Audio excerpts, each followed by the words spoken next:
It's my great pleasure, actually, to welcome again, Michel Monier, who is an esteemed researcher I've known, actually, for a number of years, and who has been heading the OCaml development team for many years, which is actually very known to everybody who's worked with functional programming and the history of functional programming.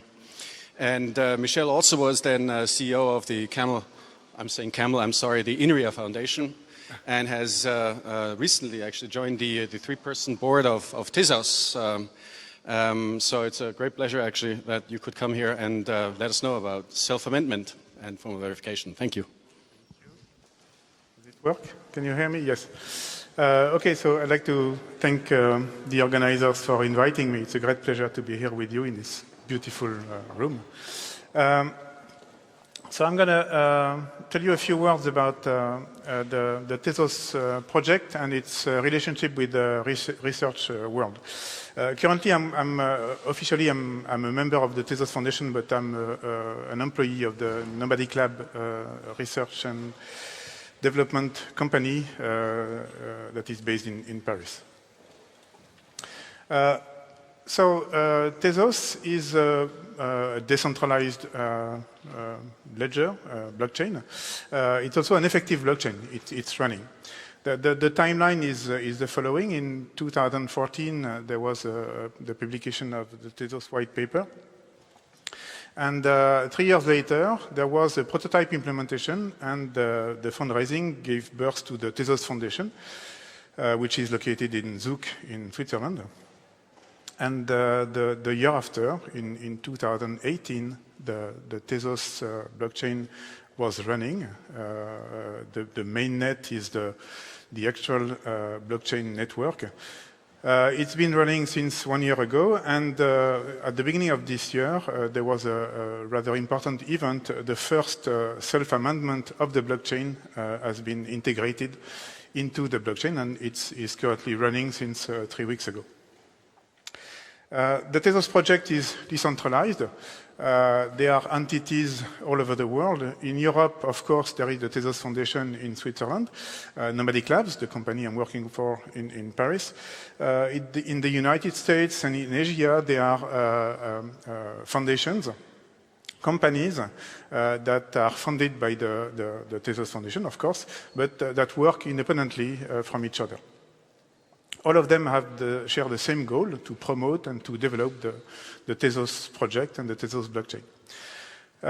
We benefit also of numerous contributions from individuals, companies, and research institutions through a grant-making program that I will describe later on.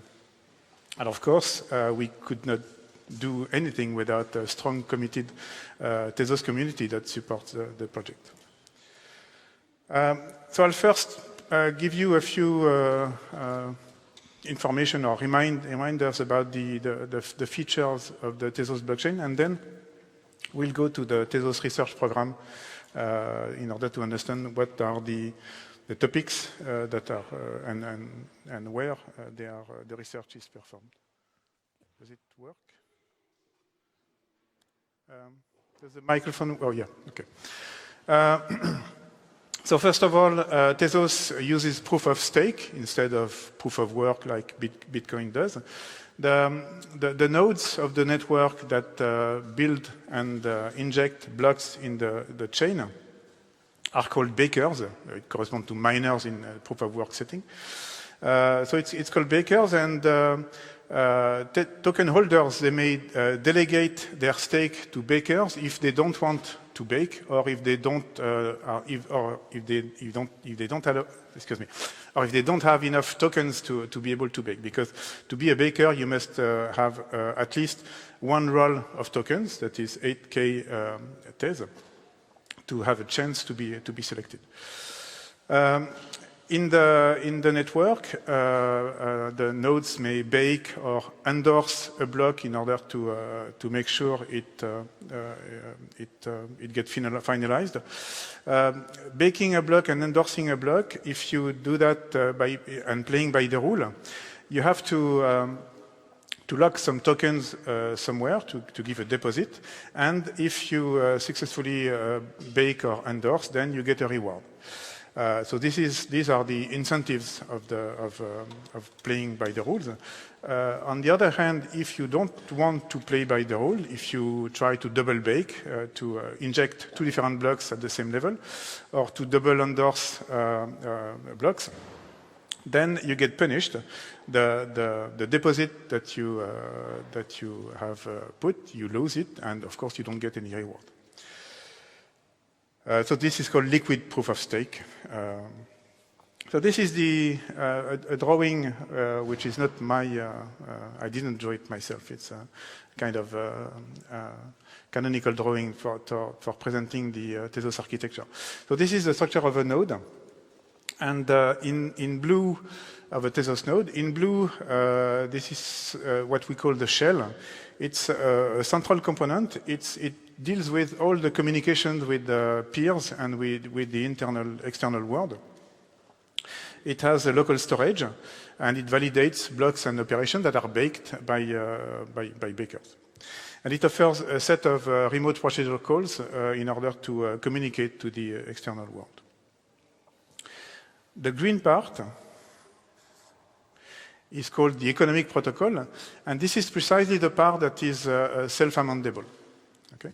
So it can trigger a protocol update, and it runs exactly the same way on all nodes. It's the same code for all nodes. Okay? This is OCaml code, whereas the shell can have different implementations as long as the different shells use the same protocol. The shell is currently written in OCaml, but there is an effort currently to have a Rust component for the shell. The interface of the economic protocol is as narrow as possible, and this is in order to be able to change the internals of the protocol as much as we want in order to submit those modifications as an amendment to the protocol. So how does that work, the amendment? Well, this is a picture of the whole process that takes approximately 3 months in order to, from the proposal of modification of the protocol to its integration to the chain. It has four distinct periods. The first period is a period of proposals. Many proposals can come, and some of them get upvoted. And the one that gets most upvoted goes to the exploration vote period. During that period, the bakers vote in order to make sure that the majority or the supermajority, 80% of the bakers, want that amendment to be tested. Okay? The test phase is the third phase. It's the testing period on the drawing. And this consists in forking the chain temporarily. Okay, so there is a new branch that is created that runs the new protocol or the future new protocol. So it runs for a rather short period of time. I think it's 2 days currently. Maybe it's been modified recently. I don't know precisely. And once this test has been run successfully, then people may either vote for acceptance of that proposal or to reject it. And this is the last vote, the promotion vote. And if 80% of the bakers vote in favor of that amendment, then it gets integrated to the blockchain. So we had, as I said before, the first self-amendment that started on February this year and that terminated in May, a few weeks ago. There were 2 amendments in competition, 2 proposals in competition, I'm sorry. Both of them were called Athens, A and B, and Athens A has been chosen as the best one, okay, and it's been activated 3 weeks ago. So why should we want a self-amending blockchain? Well, it makes the blockchain evolutive. Okay, it's a bit difficult to say that you write a piece of code, you set up a blockchain, and then you cannot change it at all forever. Okay, so this enables a smooth evolution of the blockchain. And of course, if we come to research and emerging technology, new technology may appear, and a self-amending blockchain may is able to integrate the best of the current technology and remain up to date. The goal is to avoid forks, okay, and this is why I chose this little image, Lucma no fork, even if it's not direct relation with it's a different kind of fork. Okay, also Tezos advocates formal verification, as many do now. So from the beginning, formal verification has been taken into account in choosing OCaml as the programming language for developing the first implementation of Tezos. The OCaml code base, as we heard this morning, being written in OCaml doesn't guarantee that it has no bug. Okay, we can write bugs in any programming language, but the developers made sure that they were using fully the OCaml type system for once, and also to have a functional programming style which make the code a better candidate for formal verification later on, okay, using some techniques precisely.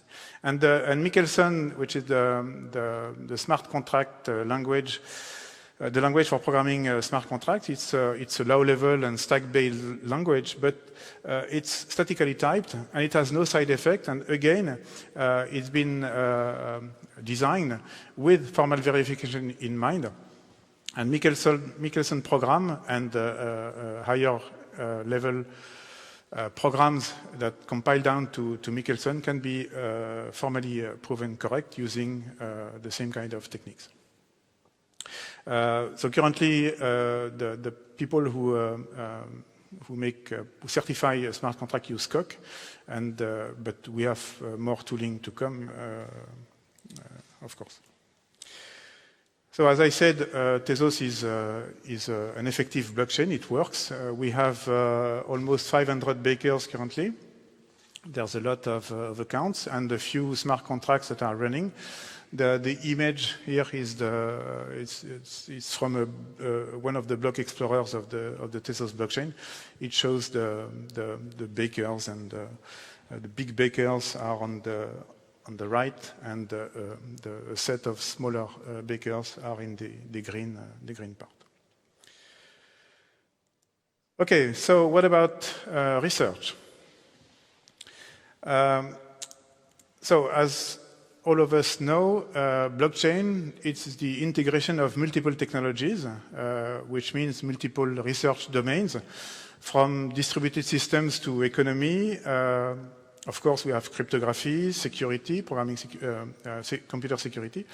Programming language and design and semantics is a kind of central part with formal verification in mind, as I said earlier. But also some more social sciences, governance, how to implement governance on the blockchain, how should we do and what shouldn't we do, for instance. And also economy, because the blockchain is supposed to deal with rights about value, okay? And if you say value, you talk about economy. So all this deserves to be research to be done to help the development of the whole blockchain space. We had a meeting last week at Nomadic Labs, and there was an engineer who said this sentence that I find interesting: serious use case, which is what we want for blockchain, these are serious technologies. And this is why where research is important. So the Tezos Foundation, its role is to support and to make sure that the Tezos network lives, grows, and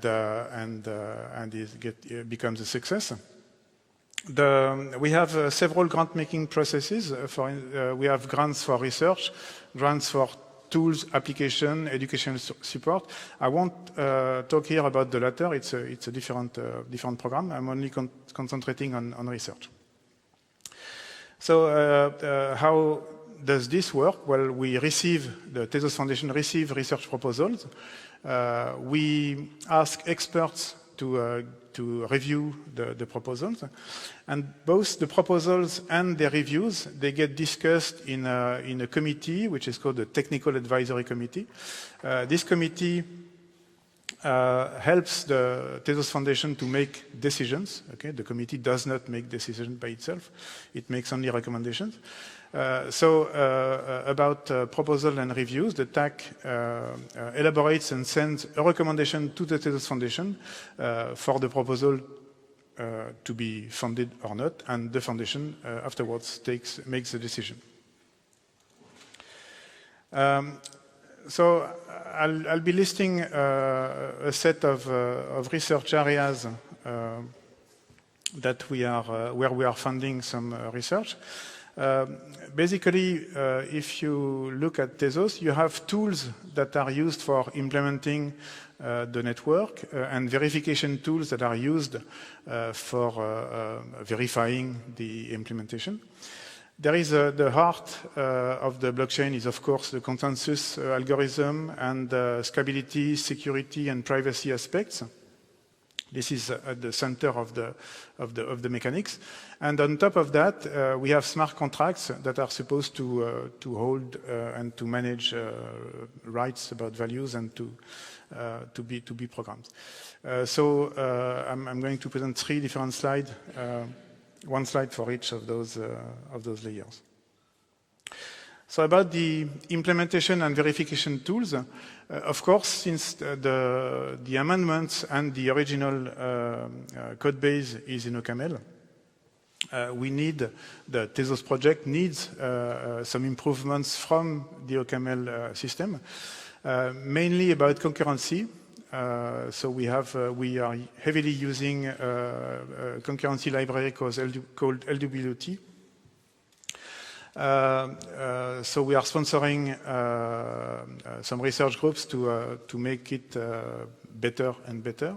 We need OCaml to be better suited to multi-core architectures. So there is currently, there was a multi-core OCaml project, and the Tezos Foundation is helping that project to go faster and to produce better results. And the last point is certification of type inference. So the OCaml programming language has a static type system. What is nice in OCaml, and as well as in some other programming languages now, is that the types are inferred. You don't need to specify the types of all your variables or functions or stuff like that. So the compiler does a big amount of work in inferring the types of your program and also checking them to make sure that everything is correct. So this type inference phase, the code base such as the Tezos code base uses it heavily.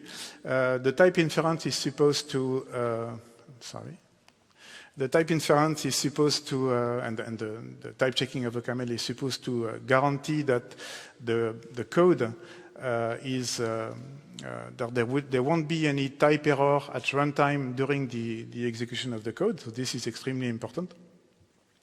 But for the time being, this type inference process has not been certified. So we trust it. Okay, but we have no formal assurance that it's doing its job. So there is a project that will be starting very soon about this.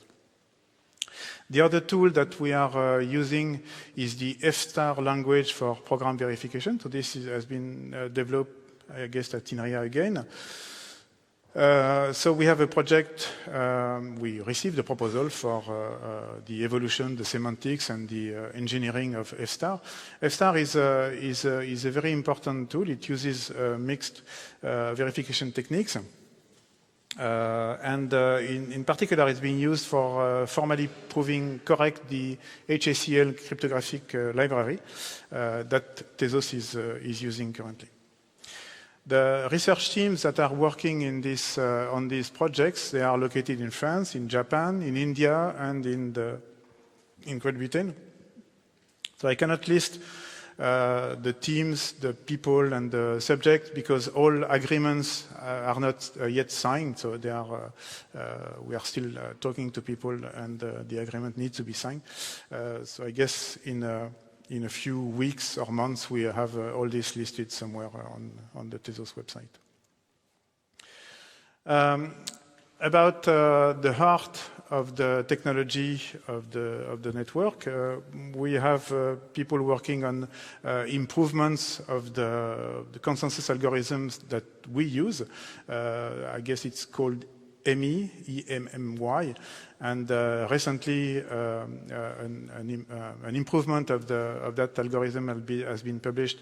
It's called EMMY Plus, and I guess it will be part of one of the next amendments that will be submitted to the Tezos blockchain for its evolution.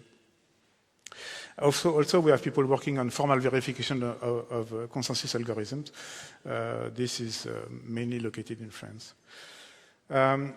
We have people working on sharding and a PhD thesis about consistency versus performance. What trade-off what are the acceptable trade-offs between those two concepts? The idea that you can go faster if you lose a bit of consistency. Privacy is a very important issue for the blockchain. It's been said already a few times this morning. And we have people working on zero-knowledge proofs, privacy for smart contracts. There is little work available on this, and we need more work to be done. Also about security, the security of on-chain governance, security of multi-party computations. So we have teams working on all those subjects in France, in Israel, in United Kingdom, in the USA, and also in Switzerland. The teams, they can be academic teams, they can also be research and development companies doing that work. So about smart contracts now. So we have this smart contract programming language called Michelson. As I said, it's a rather low-level language. It's been designed with formal verification in mind, but it's not very practical when you want to develop big contracts. Programmers don't like very much programming in this kind of stack-based language. So we need higher-level languages, and we have already, in fact, some of them have been already announced. And the strategy that we have is to have several high-level languages in order to make sure that a programmer that likes JavaScript may find a JavaScript-like language for developing smart contracts. Another one that loves functional programming may have a language that corresponds to his taste. And also we have work for ongoing work for frameworks for developing on and off-chain computation in a unified framework. I guess this is somewhat related to the next talk. We have research about, of course, static analysis for smart contracts. A smart contract, is a program like any other program, and it's important to have a fancy type system, to have a high-level language with a fancy type system on top of it. Also, abstract interpretation techniques are readily available and can be used to approximate the resource needed by contracts, for instance. So this is application of existing technology. Formal verification is a bit more challenging. We have, in particular at Nomadic Labs, people working on the subject, but there are other people working on that, of course. Typically with tools such as Coq, which is the Coq Proof Assistant is a very good candidate for certifying smart contract, but it's not the only one. And I guess this also has been said this morning during the panel. There are more automatic proving techniques that are very useful based on satisfiability modulo theories or model checking, and those techniques should probably be applied, and they are being applied to the formal verification of some aspects of smart contracts at least. So we are supporting research groups in France, Germany, Japan, New Zealand, and Portugal over all these, on all those topics. So the structure of our research program is the following. We have what we call, or what I call, strategic partnerships, and we have research grants, which are more classical. So we are lucky to have a strategic partnership with INRIA, which is a research institute in France. We'll be starting another one in South Europe soon, but I cannot mention it yet because we have to discuss. So the idea of those partnerships that's very interesting. It's there is a scientific committee that manages the partnership. And the scientific committee is composed of researchers of INRIA, in that case, and Tezos research engineers, and they agree on what research action should be run. So the Tezos people want, of course, the research action to be relevant to Tezos, and the researchers want this to be research, okay, and nothing else. And once they have a proposal, they submit it to the Tezos Foundation for funding inside this agreement. Okay, so that's very interesting because an institution like INRIA covers most of the domain that we need. Okay, and it's very useful to have teams to be in connection with teams that can, of course, collaborate with each other in the same institute without frontiers. That's very, very nice. The other kind of agreements that we have it's with academic partners or research and development companies. It's a classical research grant that follows the process that I showed earlier. What we need is a precise research program, of course, relevant to Tezos. Okay, and we can fund, the Tezos Foundation can fund the scientific manpower needed for the project. We have currently something like 15 research actions that are started or that are about to start. Okay, in this last category, there is no bound in the strategic partnerships, and this is very also another good property of that partnership. So what are our plans? Well, the emergency is to consolidate what we have. Okay. So we need to improve our communication, and we need to set up communication between the grantees. And also we need a mechanism to follow up the projects, to evaluate them, and to have them meet. So the meeting, we are planning to organize something like a workshop or a conference. So I don't have a name, I don't know where, I don't know when, but we just started working on this, and I hope we'll be able to make an announcement in a few weeks. The idea of this workshop or conference is to have a presentation of Tezos-related research action and results. So this is where people will meet, people working for the Tezos project, but also this is supposed to be open to anyone in order to share ideas with the people working for other blockchains or scientists that don't care about blockchain but want to know what it is about. So later on, once this will be done, later on we will identify the missing pieces. What do we need? We'll have, I hope, some scientific results that will need to be transferred as technologies in Tezos, of course, because this is what we need. And if there are really missing pieces, then we could issue a new call for proposal and select and start new research actions.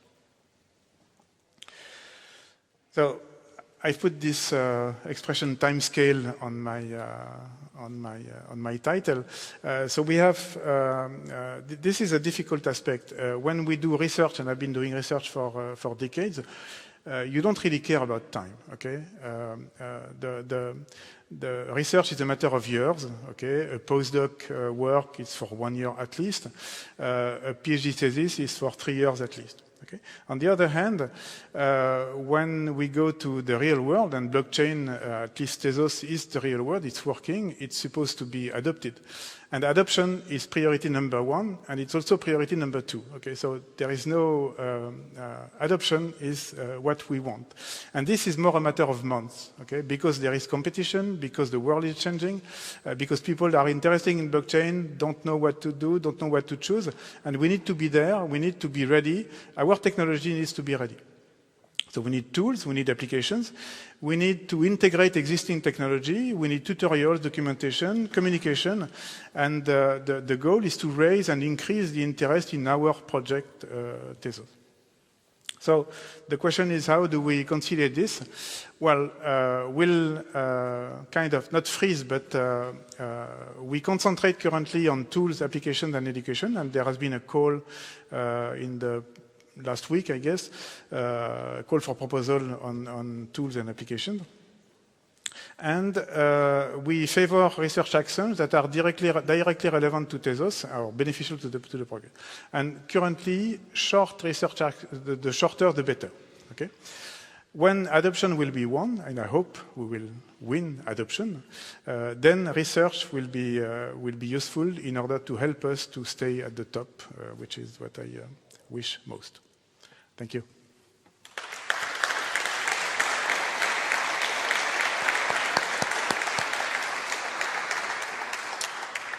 We have time for questions. Might as well jump in first. Michel, can you say something about Tezos in terms of, we've seen proof of stake mentioned several times here, and it's no accident proof of work is not here. So can you say something about electricity or cost like these, and maybe also a little bit current scalability, and then with the sharding, maybe the kind of okay. So I'll say some things are easy in your question and some are harder for me. So proof of stake versus proof of work, that's pretty easy. A proof of stake does not need huge computations for block validation. Okay, and this is from an ecological point of view, it's a great advantage, and this is important these days. Also, I guess it's a better solution in order to avoid concentration, because proof of work implies investment and resources, and the people who know how to who have access to cheap resources, they have an advantage over the others. And I guess naturally the mining power concentrates on a few, either on a country or even on a few people that can invest in a huge infrastructure for doing so. Proof of stake is it's a much nicer system in this respect. I'm not sure it completely avoids the concentration, because the stake is also something that tends to concentrate. So I guess maybe there are some actions that will be needed in order to modify the current mechanism that are used by Tezos. And again, this is a big advantage of having this self-amending system, because you can change the protocol.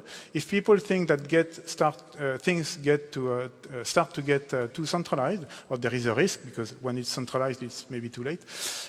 When people feel that there's a risk, then we can change the rules, and people will accept the rule, because decentralization is the interest of all. Quick thing about throughput, or you mentioned sharding. I mean, what's the status now in the plans? Well, we have no plans. The status is that we don't have sharding. So I don't know the numbers, but Tezos is not Algorand. Okay, so we cannot have the throughput that Algorand has. currently. We have a research group working on sharding to understand what we can do and how this could be integrated in Tezos. I'm not sure there's a plan I mean, throughput may not be an issue. Okay, so some people, I'm not specialist in this. This is more on the. There is an economic side of this question. So.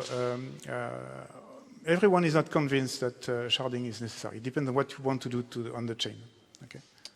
And last question, because you know, I mentioned before, is like in the real world we have a lot of economic activities where the resources, money or physical resources, are on different systems. You know, also private systems or banks or other blockchain systems. Any thoughts on actually how to integrate Tezos into this kind of ecosystem of resource managers or of blockchain systems, if you want to, and non-blockchain systems?